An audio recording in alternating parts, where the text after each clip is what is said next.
¿Por qué? ¿Por qué enseñamos historia denominacional?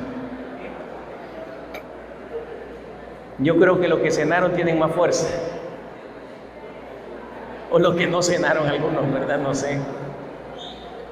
Comienzo con esta cita poderosa, interesante. Dice la sierva del Señor: no tenemos nada que temer del futuro, a menos que olvidemos. Mire, solo en esta cita encontramos alguna respuesta. En primer lugar, para que no olvidemos. En segundo lugar, para no tenerle miedo al futuro. Cuando olvidamos, cuando dejamos de identificarnos con la familia a la que pertenecemos. Voy a explicarles algo. Quiero un poco de silencio, por favor, que nos tranquilicemos. Tengo la percepción de que hay más. No sé, se multiplicaron.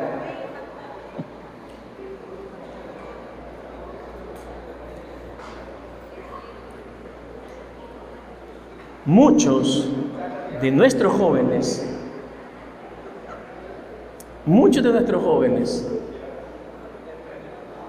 por lo que expresan en las redes sociales, no aman esta iglesia. Están aquí, pero no la aman. No tengo nada en contra de nadie, cada quien hace lo que le da la gana. Pero algunas expresiones o publicaciones que hacen en este Memes de Oriente, como que se llama,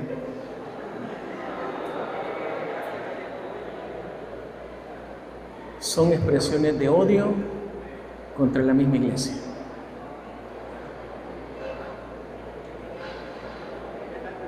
Y están en contra de la doctrina de Jesús. Porque Jesús dijo que ninguna casa que está dividida contra sí misma se va a sostener. Y esas expresiones de odio, porque a veces son expresiones de odio contra algunos dirigentes generados en particular, lo que se le hace a una persona se le hace a la iglesia, y lo que se le hace a uno de los pequeños, dijo el Señor Jesús, a mí me lo hacen.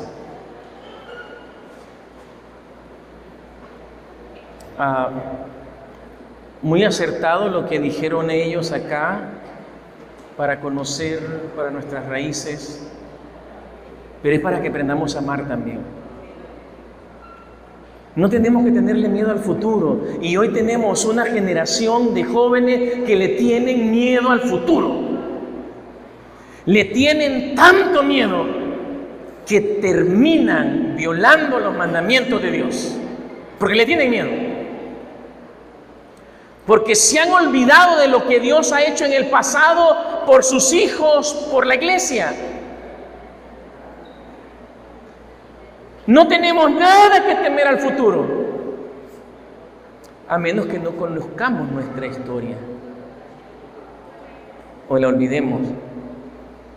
La manera en que el Señor nos ha conducido y nos ha enseñado. Solo di un ejemplo sobre esta página. También tiene publicaciones buenas, pero muchas veces, revolviendo lo bueno y lo malo, confundimos. No podemos hacer eso. Y lo que nos ha enseñado en nuestra historia pasada. La hermana Joay aquí nos da algunos motivos por los cuales nosotros debemos estudiar nuestra historia. Nos identificamos como parte de. Pero veamos, yo hice una encuesta hace poco contra algunos dirigentes de nuestra iglesia, del área de jóvenes y algunos administradores, y saben que todos me dieron respuestas diferentes, y no es que se contradicen, por el contrario, se complementan. En primer lugar, le enseñamos historia denominacional a nuestros jóvenes porque olvidar es fracasar. Lo dijo el filósofo Jorge Ruiz de Santa Tayana. Esta frase está escrita en la entrada del campo, de lo que fue el campo de concentración de Auschwitz. Quien olvida su historia está condenado a repetirla. Y los alemanes fueron ese pueblo. Ellos iniciaron la Segunda Guerra Mundial y su nación terminó destruida. Nunca aprendieron la lección y también ellos iniciaron la Segunda Guerra Mundial y nuevamente su nación terminó destruida. Olvidar lo que nos ha pasado, lo bueno y lo malo. Si nosotros olvidamos, si no lo tomamos en cuenta, nosotros vamos a fracasar. Hay historias impresionantes, increíbles. Arthur White, el nieto de la hermana White, allá por la década de los 30, él estaba en una reunión de la Conferencia General que se había dado en donde fue el centro del nacimiento de la iglesia. Y iban regresando hacia la Conferencia General en Maryland, viajaron en tren en la noche y Arthur White, por su apellido, White, él quiso dar una lección y en lugar de viajar en primera clase, que eran unos vagones bonitos con una cama, una litera linda, él viajó en segunda clase, porque la segunda clase es más barata que la primera y él iba a dar un ejemplo para que se pudiera ahorrar dinero. Y el pastor Arthur White cuenta que antes de él ir a acostarse decidió moverse en el tren para ver qué otros administradores estaban viajando. Y encontró al secretario de la Conferencia General, un hombre que había sido presidente de la Conferencia General por 10 años, por 9 años, secretario, o sea, en el liderazgo adventista había estado o estaba en lo máximo. Y lo encontró no en las literas ni de primera ni de segunda clase. Lo encontró en una silla, con la cobijita sobre sus pies y una almohada. Alguien que estaba por arriba de su posición había comprado el boleto más barato del tren. El pastor White dice que sintió que ha sido la vez que se ha sentido más humillado.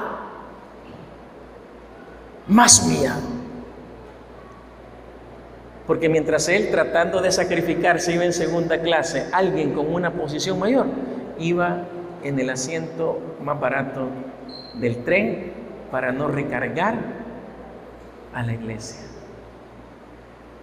Cuando recordamos cómo se sacrificaron nuestros obreros, miren, ahora los millennials, ya vamos a hablar sobre las generaciones, muchos millennials quieren ser misioneros, su afán, quieren ir a otras partes del mundo a predicar el evangelio, y muchos de ellos, su único afán es ir a viajar.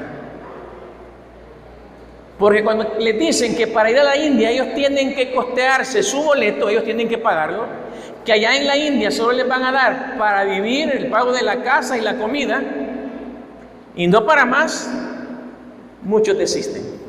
Porque lo que quieren es conocer y no quieren sacrificarse. Es más, no nos queremos sacrificar ni en nuestro propio país.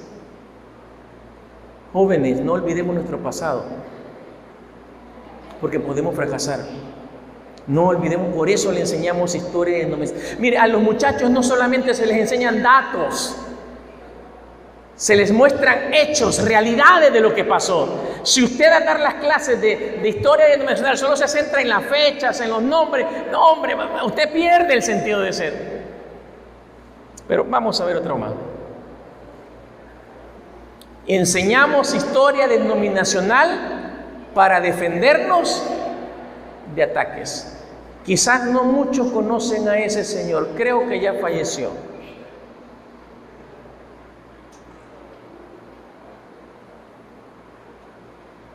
casualmente de apellido Ford.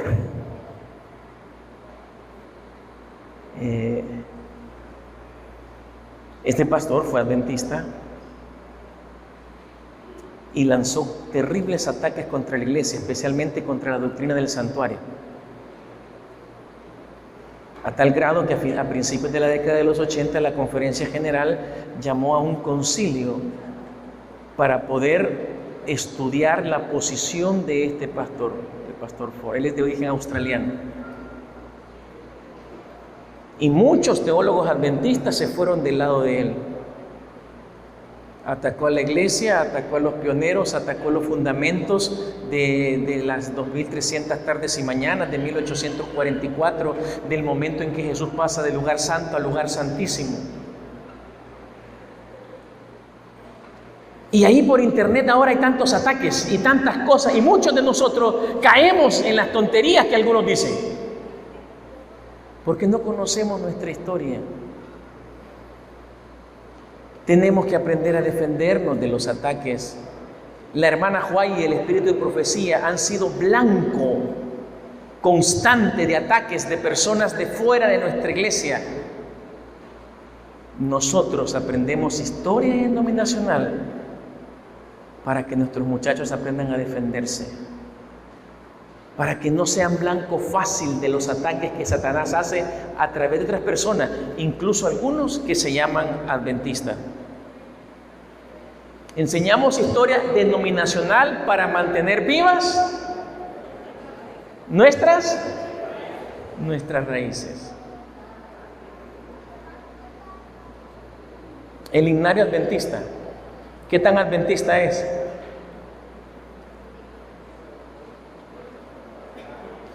Mire, y eso de hablar de música es meterse en camisa de 11 varas.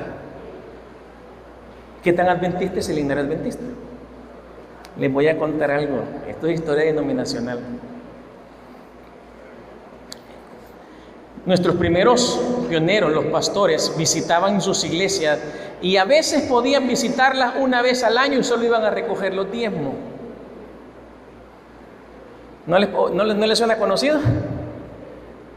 Hoy criticamos a los pastores porque solo visitan a la iglesia una vez al mes o al trimestre, ¿verdad? En ese entonces los pastores podían visitar a veces una vez al año. Nuestra iglesia comenzaba y nuestros pastores enseñaban himnos en las iglesias. Imagínense un pastor que llega a su iglesia una vez al año y enseñaba un himno. Claro, el pastor quizás conocía de solfa y lo enseñaba con una letra y una tonada, ¿no? En una iglesia. Luego se iba a la otra iglesia que le tocaba y enseñaba el mismo himno. Y así los pastores enseñaban los himnos. De repente, cuando se hacía un campestre, bueno, digo, hoy este año aprendimos el himno tal, cantémoslo. Hermano, y aquello parecía Sodoma y Gomorra. No se entendía nada, una Babilonia.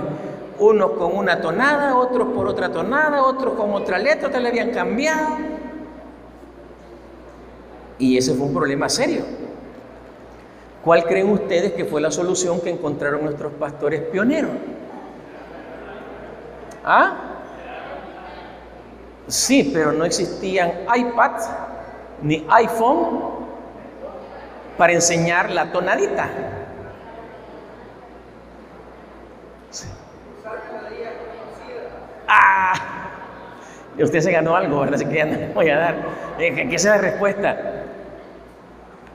Usaron melodías conocidas de ¿qué? De música popular, digámoslo así, ¿verdad? De música popular en su tiempo. Y usaron esa melodía que todo el mundo se la conocía porque los cantantes de música popular lo habían hecho pues popular y le pusieron las letras. Muchos de los himnos que nosotros cantamos tienen esa melodía popular. No estoy diciendo que nosotros le vamos a poner letra cristiana a las canciones de perreo y reggaetón que se están sonando ahora, ¿verdad? Tampoco es eso. Pero tenemos que aprender nuestras raíces. Cómo nuestra iglesia comenzó no fue fácil. Mire, otra cosa. ¿Ustedes saben quién inventó el formato de adoración que tenemos en el culto divino? ¿Eso es adventista? Ese formato de oración que pasan 5 o 3, comenzamos con una doxología, ese formato, ¿quién lo inventó? No fuimos los adventistas, lo heredamos de los metodistas. Recuerden que la hermana White y otros pioneros fueron metodistas. Y sucede que cuando de repente se le quiere hacer algún cambio a ese formato, pegamos el grito en el cielo. ¡Uy, eso es herejía, eso es de Satanás! ¿Pero y por qué? Conozcamos nuestras raíces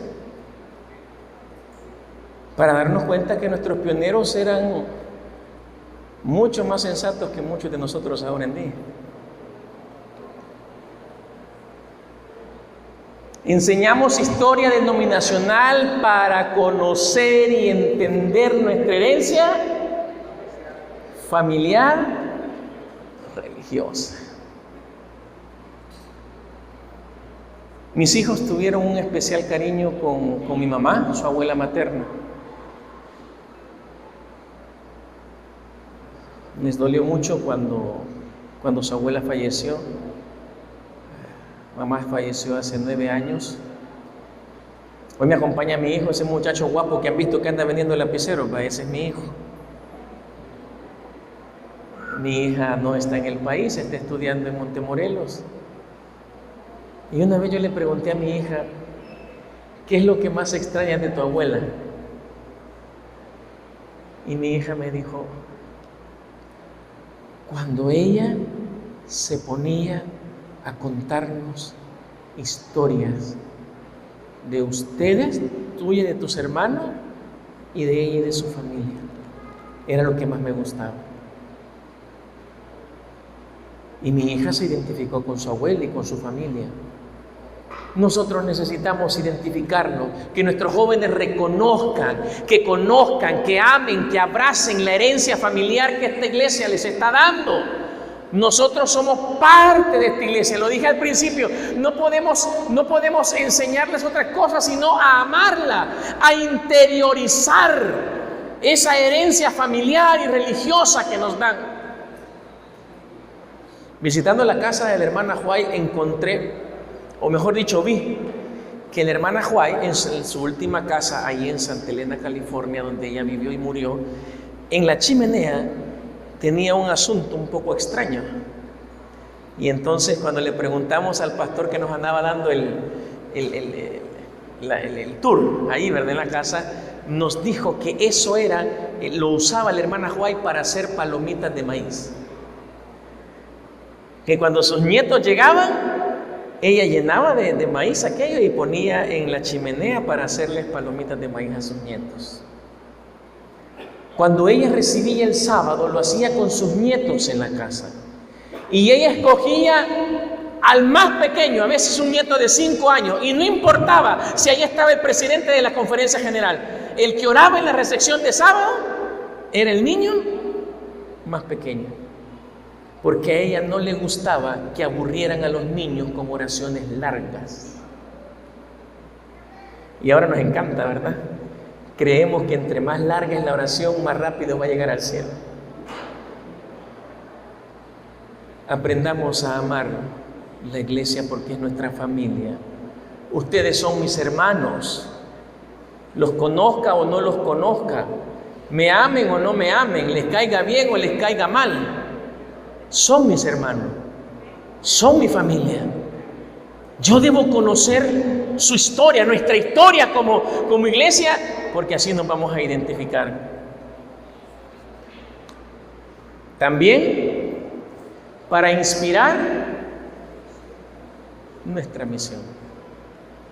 Sabemos nosotros muy bien que yo voy a regalar aquí un pin a alguien que quiera venir aquí, y aquí le voy a hacer la pregunta, porque la pregunta está demasiado fácil.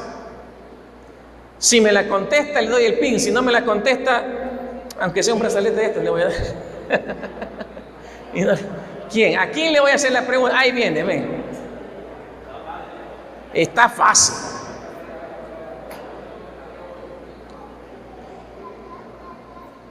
El primer misionero de ultramar que la iglesia adventista tuvo, oficial, ¿quién fue?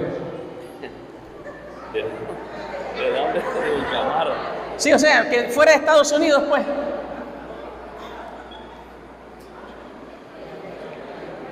Mira, allá te están, ay, que no se lo sabe, qué bárbaro que no sé qué. ¿Quién fue? Bueno, uno fue John Lewis Brown. Sí, pero ese no fue el primero. No. ¿Me estás escuchando? Te estoy dando chance que te soplen.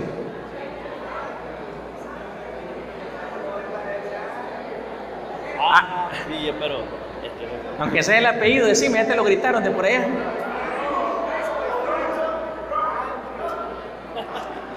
Hasta una universidad tenemos nosotros que lleva ese nombre. Andrew. Ahí está, J.N. Andrew.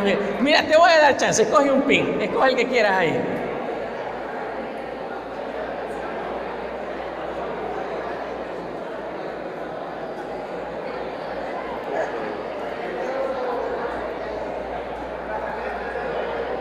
Excelente.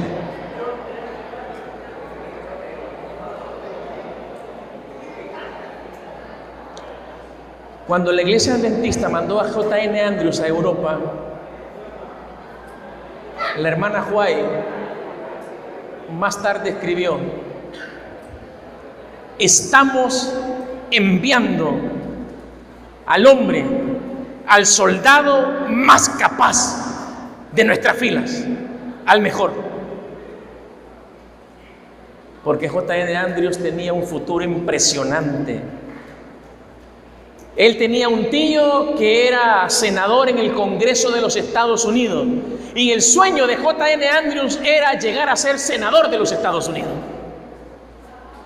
Y lo iba a hacer. Tenía la inteligencia, tenía la influencia de su tío. Podía llegar a ser. Pero cuando conoció el mensaje adventista, renunció a su sueño. Porque si algo debemos aprender del pasado es que los grandes hombres del pasado renunciaron a sus sueños para seguir el sueño de Dios para ellos. El primer trabajo que tuvo dentro de la iglesia J.N. Andrews fue en la imprenta que tenía Jaime White. ¿Saben ustedes cuánto le pagaban? ¿Ah? Solo la comida y la dormida.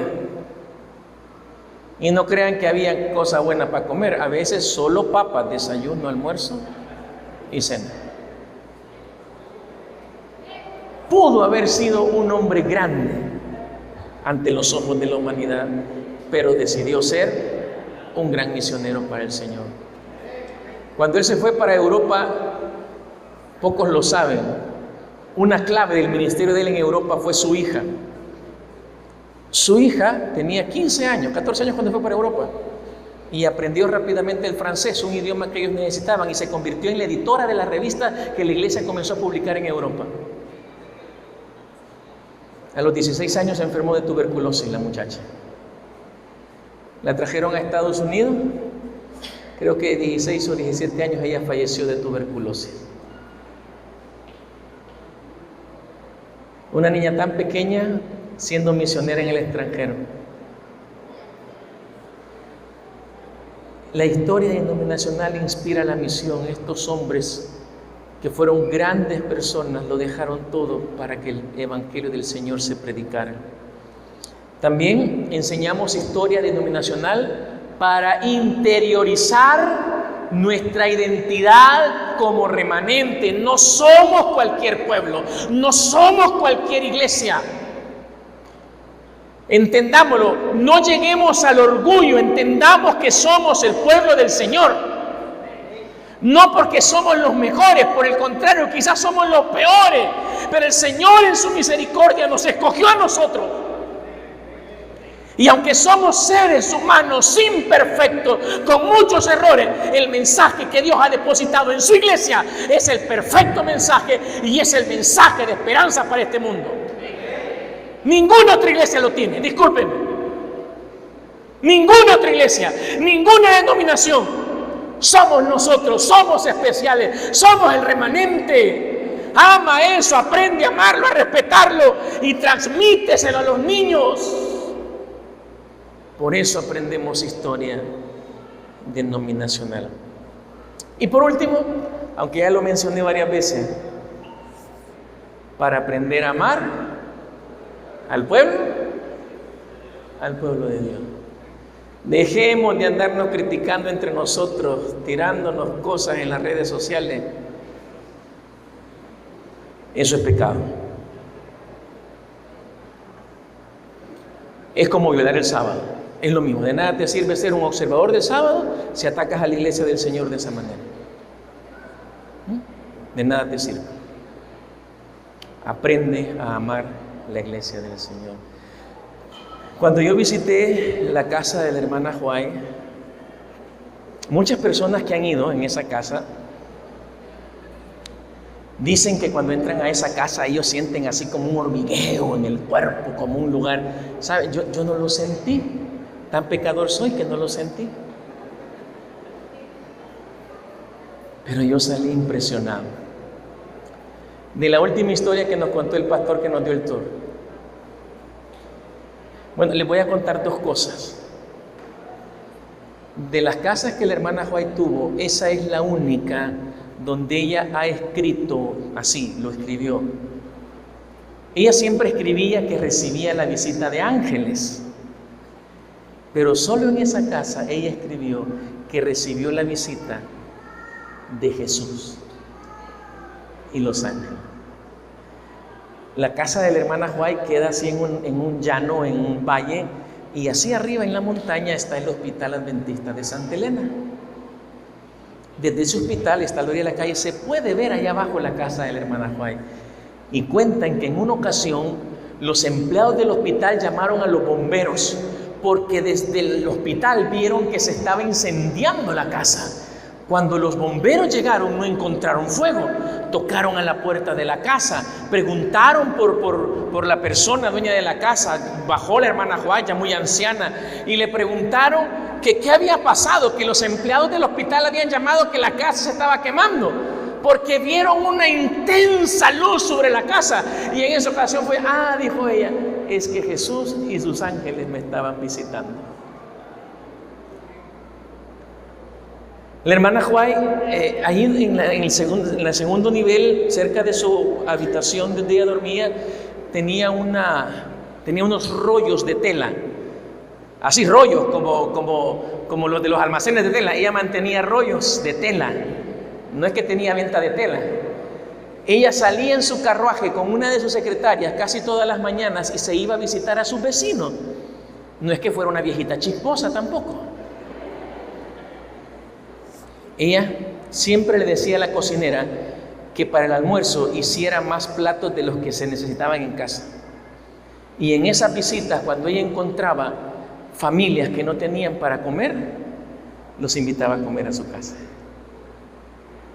Y si ella miraba que eran tan pobres que la esposa ya tenía el vestido desgastado, viejito, la llevaba allá donde tenía las piezas de tela y le decía que escogiera la tela que le gustara y le regalaba la tela para hacer un vestido. ¿Saben con cuántas yardas hacían un vestido las damas en ese entonces? 6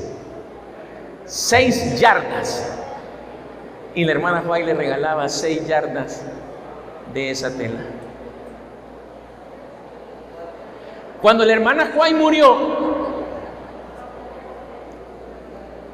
¿ustedes ven ese reloj en esa fotografía? Este reloj está en la sala del segundo nivel de la casa y marca la hora cuando la hermana Huay murió.